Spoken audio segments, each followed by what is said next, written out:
Hey, how y'all doing? Sorry, had to hop on here. The video on the Truckzilla 46 will begin momentarily, but I had to hop on here because I forgot something. My mind is just going. I'm sorry, but I felt this was important enough that I wanted to make a little hop on to say it. I was talking about the performance of the 46 engine, right, in the video. And the main point that I wanted to say, which I forgot, was, in my opinion, this is not the way to go in a Savage. Um, I feel that something like a LRP 3032 will eat this thing's lunch all day. Um, just hands down everywhere. I guess probably if you put them on a dyno, you may get some more torque out of this. But I don't feel that these huge engines. I think that it's almost just like a gimmick, and a smaller engine, 28, 30, 32, from a more performance oriented engine. You're going to have a lot more fun in a Savage with one of those, is my opinion. All right, so enjoy the Hot Bodies 46 video. Y'all have a great day. Hello and welcome to Nitro Talk.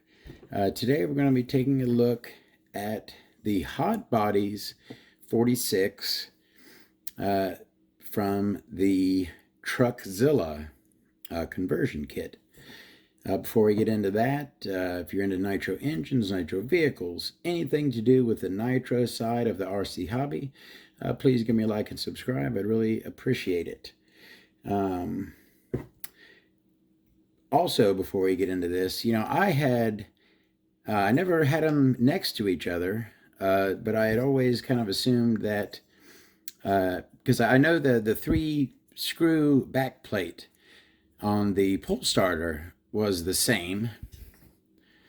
So I always kind of assumed that the Sin 46, which is this here, the Sin NX 46, and the Hot Bodies 46 from the Truckzilla kit were the same. Well, the big difference is the one's side exhaust and the other is rear exhaust. But even that, I believe they're both made by Force. So I believe that they're both generally made by the same company. I'm not even certain on that. I'm pretty sure that the Hot Bodies one is made by Force, about 90% sure.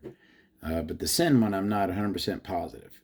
But anyways, look for the Sin NX46 in another video. And yes, that is the Nova Pro head for 46 right there.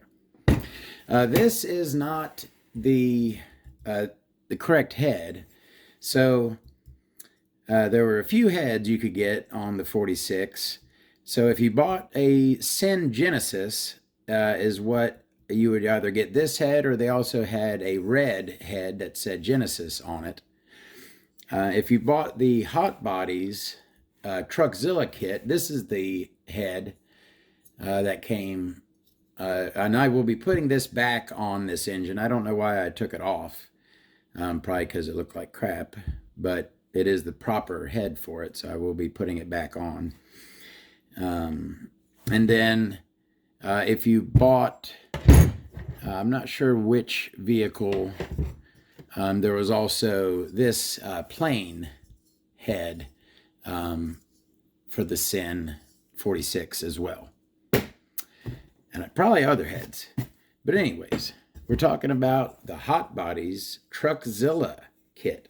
Now, while I start ripping into this, we can talk for a moment about the Truckzilla. Now, Truckzilla was a conversion kit sold by Hot Bodies, so you had to have a Savage to start with. But once you had a Savage, you could order the Hot Bodies Truckzilla conversion kit. It came with some really big wheels and tires.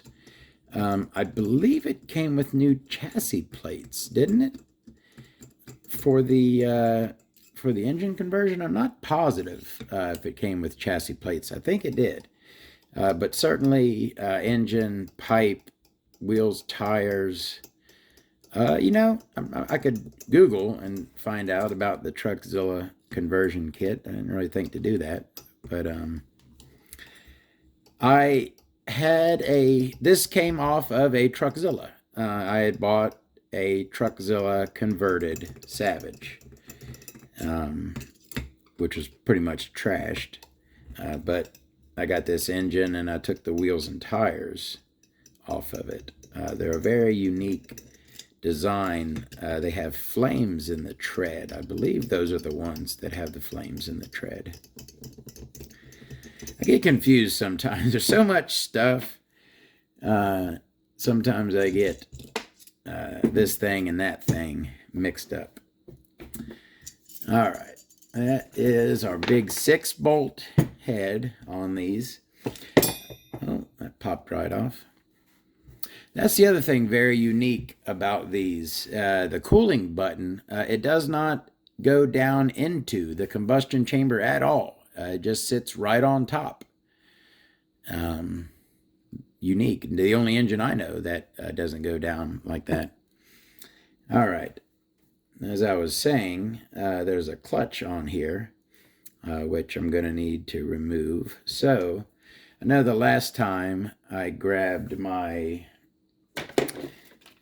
tool, my clutch tool, but you really don't need a clutch tool. If you really just get a screwdriver under there, you can just push them right up.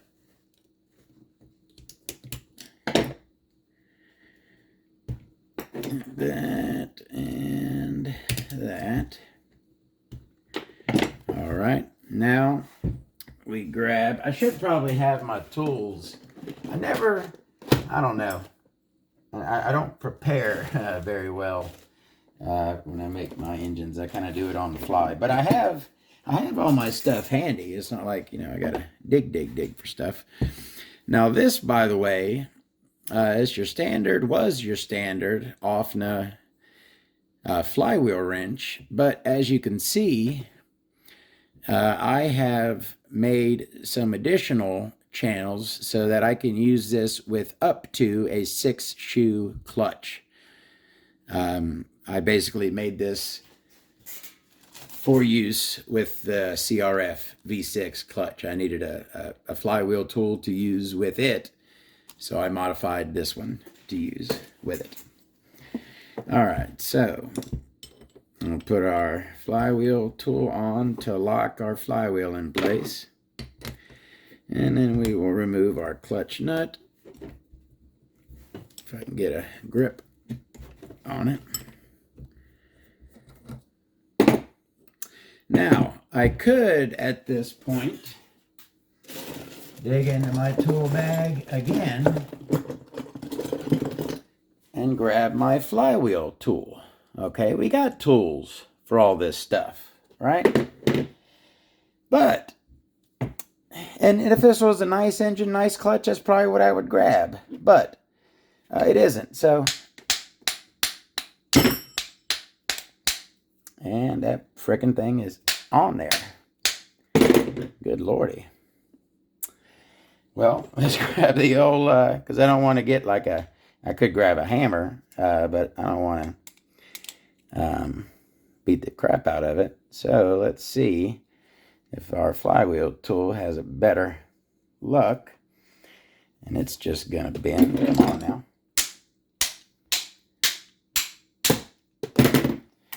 That friggin' thing is on there. I'm bending my flywheel removal tool. So, let's see if I can do this. There we go. Nice little whack with the old ham. And we got it right off. Yeah, maybe a little dent on there, but like I said, this isn't, it is kind of unique. It's I should have probably thought about that. I probably should have tried to Not, I mean, it isn't damaged. It'll work fine. It's not like that's going to make it out of balance.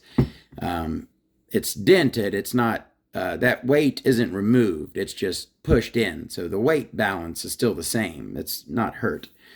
But that's a unique, look at that frickin' collet there. That is a unique clutch bell or flywheel made for that huge collet on there. Is this the same setup that's on the Sin? I don't remember. I tell you what, look at my, look at those collets. How many collets are in there? 50? Not one of those big monsters. So that is very unique. It's huge. Look at that. So that's definitely something that goes with that. I'm going to save that together to try to keep that, and I'll mark that. That's what I need to be better organized. I'm getting better throughout the years. My ways, are getting better and better. I'll put this in a bag all together, and I'll write on the bag Hot Bodies 46. That way, because look at that collet is made to fit on that crank there. It's not a standard size crank. It's freaking huge. And so obviously different bearing as well. EZO Japan, very nice bearing in there. I've found that Force uses better bearings, front bearings, than SH does. As much as I am an SH man, have been for years, when it comes to Force versus SH or RTR engine manufacturers, your two big ones, I've always been a SH man. But, I've seen more and more Force stuff lately. Like, I've noticed that they use much better front bearings than SH does. Anyways. All right, what do we have next? Do I have the right size on there for that? Looks like I do. Take off that carb.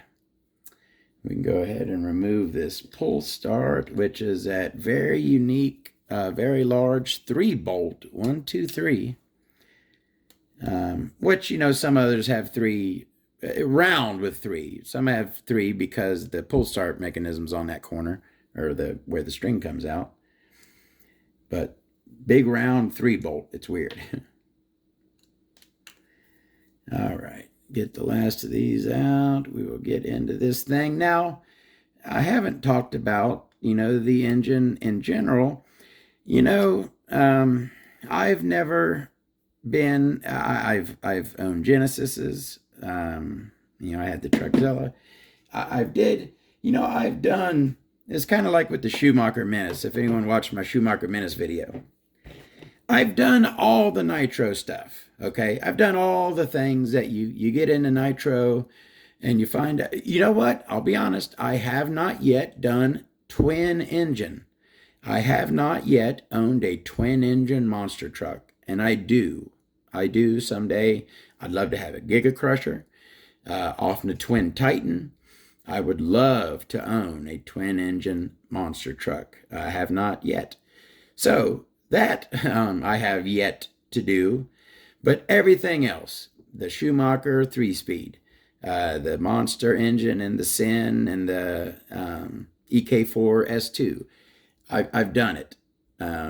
I've landed on 8th scale off-road buggy. That's the what keeps my interest. Is 8th scale off-road buggy.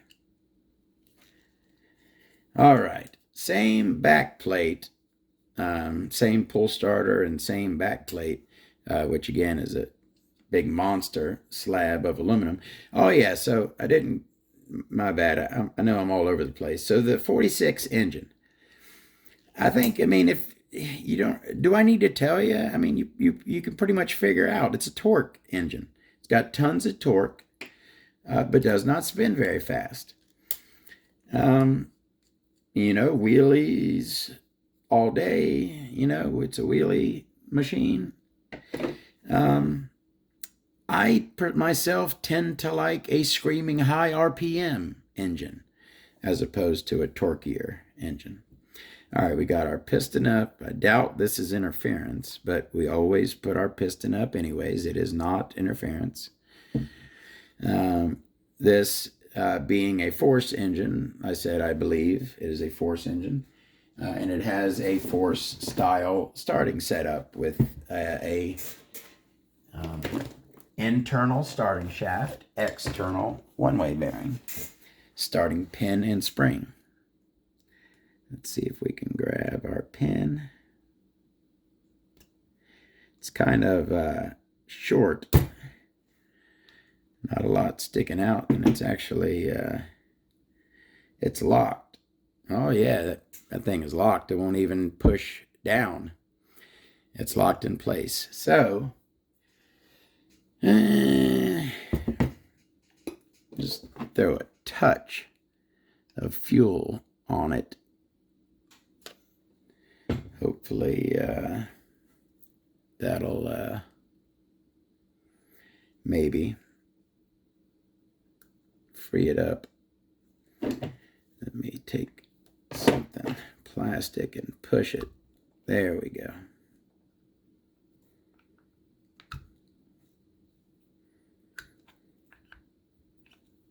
The heck am I pushing down? Oh, it's just moving. I know this is super interesting for y'all. There we go. And it didn't come back out, of course. Why did I think that if I pushed it in, it was going to pop right back out? So the starting pin and spring is down there, but now at least it's out of the way. I could get the con rod off, so I could deal with that later. All right. We got our head shim off. Now I severely doubt that this sleeve is going to want to come out of here, and I do not in any way, shape, or form want to fight it. These big force engines tend to hold on to their sleeves. Now my first go-to for trying a sleeve, and this is all I'm going to try on this one, is my pusher here.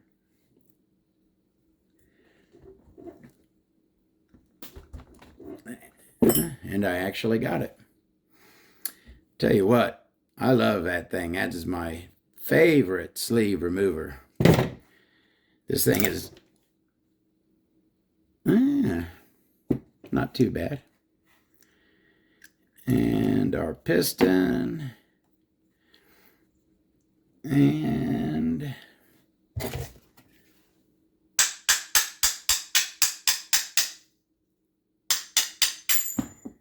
our, boy, that's got a huge, look at the weight on that thing. Holy crap. All right, we've got our Hot Bodies 46 disassembled. So let's take a look-see. All right, let's get that out of the way. All right, we are into the big girl, Hot Bodies 46. Now, like I was saying, this one is a side exhaust version.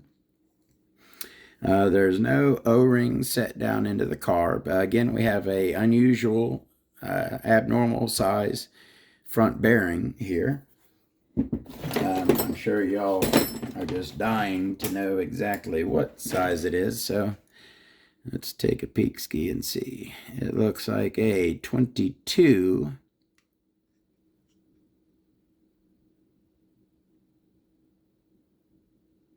11 by 22.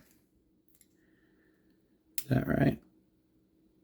Or 10 inner, 22 outer. Depth is probably 6. Anyways, pretty light that feels for some reason. Looks like, was that me cleaned off something off the bottom there? I'm not sure. Like I said, I never really, this vehicle's trash that I tore this engine out of. I have ran the Genesis a lot. I've had a lot of experience running the Genesis, and it is fun. These engines, like I said, plenty of power, plenty of torque. but they don't spin very fast. And I love a screaming top end. I really like. The hot bodies plate here is faded away. I'm sure just all the paint is gone off of it. It had at one time said hot bodies there, and as well as the carburetor. Both of them. Oh, okay. You probably won't be able to see it, but I can just ever so slightly there, right there. You see, hot bodies. You can still very faintly see it on there. Um, Short throat on that, doesn't that throat look short right there? Looks like a little stubby little throat. All right, so standard steel pinch bolt. I mean, good work. Force does perfectly fine work on their engines. Japanese front bearing, very nice. That's our crankcase. Let's go ahead and look at the stock head. We're talking about the hot bodies 46 here. So we can look at the stock head, and it's a standard force monster block head. I tend to call above 28s. I have my slang term. I call it small block, big block, monster block. Your force monster block or very big block heads are all very similar to this. They're cast. Look pretty cheap. Work fine, but I never really liked. They just seem kind of cheap. The pot metal, you know what I mean? It's not very high quality aluminum, seems to me, and they do break easier than the SH heads. That they do. There's that cooling button, and again, like I said, it does not go down into the combustion chamber at all. It sits right on top of the sleeve, just like that.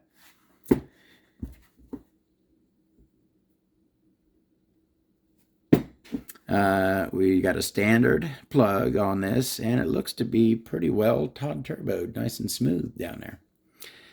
The head button in general looks good, nice and thick. No indicator for reverse because this one is not orientated. It doesn't have bolts to where this can spin any direction.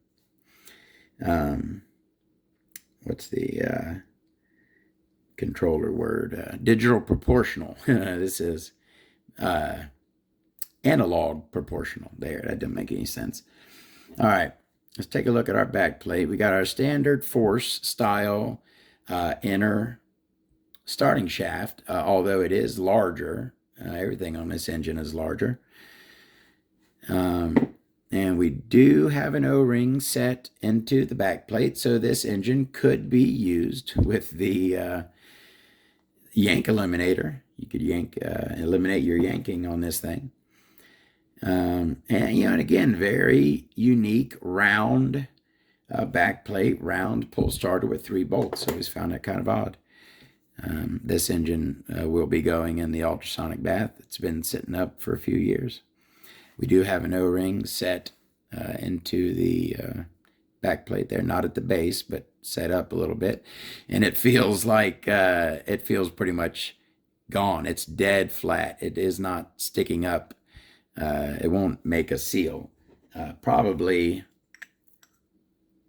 yeah, you can. Okay, you can feel a difference when you get to it, but it does need some work. I'll either take it out and moly coat it, or I'll replace it.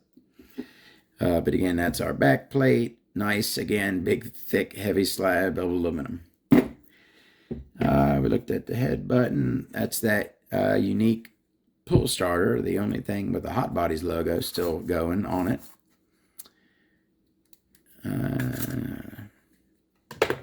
All right, let's go ahead and look at that crank with that monster counterweight.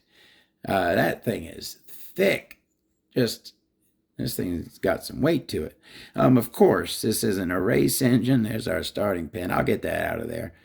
The ultrasonic cleaner, when I put this in the ultrasonic cleaner, it'll probably shoot itself out because at least there is a spring behind it pushing it out.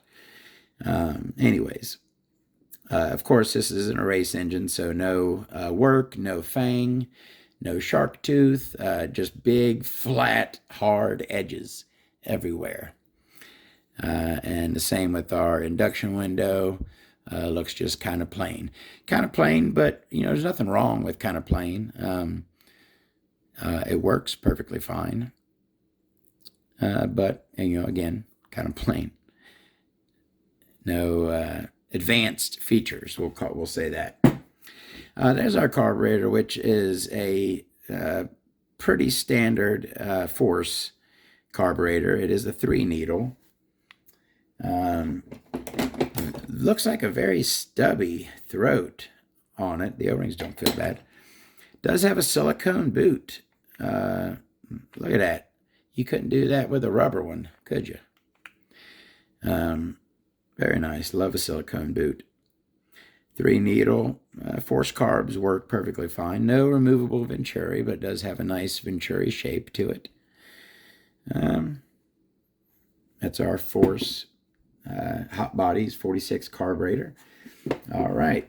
One-way bearing. Y'all knows what those look like. Germany. Pretty much all of your one-way bearings are made in Germany, I've noticed. All right.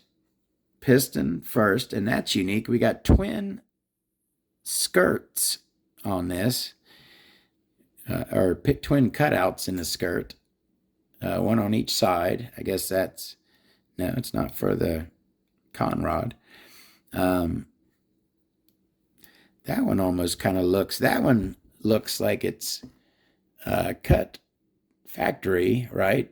Perfectly fine. But then the other one almost looks, see that jagged right there?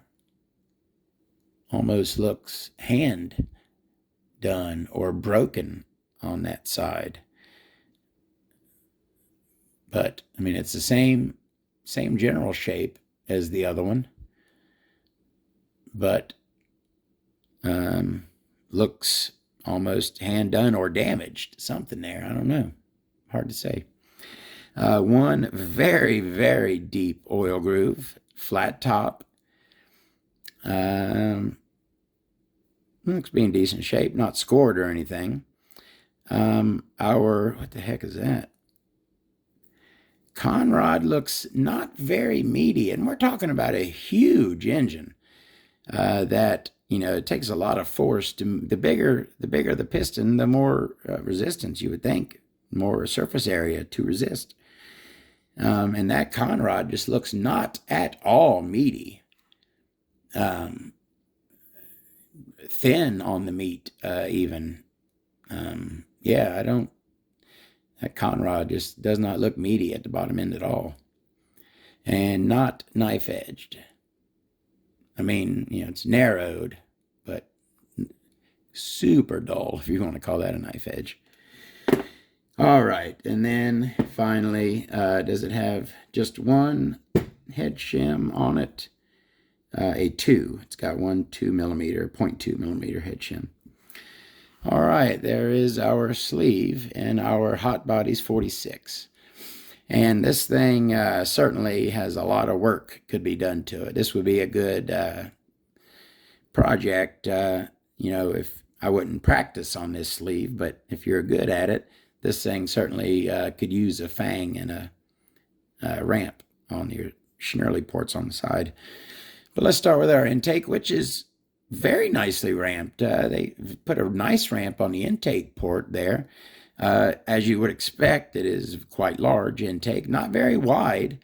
I've certainly seen a lot wider intake ports. It is pretty tall, very nicely ramped. But then we come to our side ports, our Schnurley ports, and they are about as plain as you can get, just like an oval pill. No ramp on the edge, no fang. All right, yeah, nothing much to see there. And then we go around to our twin exhausts, which are on the side, since this is a side exhaust engine. And pretty simple those as well, pretty plain, just two kind of rectangles, rounded rectangles, but rectangles nonetheless. That's our exhaust port. So pretty basic sleeve, 3-port sleeve on the Hot Bodies 46 here. This thing it's a torque engine. That's all day. It's certainly oriented heavily towards torque. All right, I think we looked at everything. I will get this thing in the ultrasonic bath, get her cleaned up and put back together. Thank you very, very much for watching. Look for the Sin 46 video coming very soon. Maybe I'll, before I put this one up, I'll go ahead and shoot this one so we can do some comparing side by side, see if the sleeves are the same. I'd be interested to know.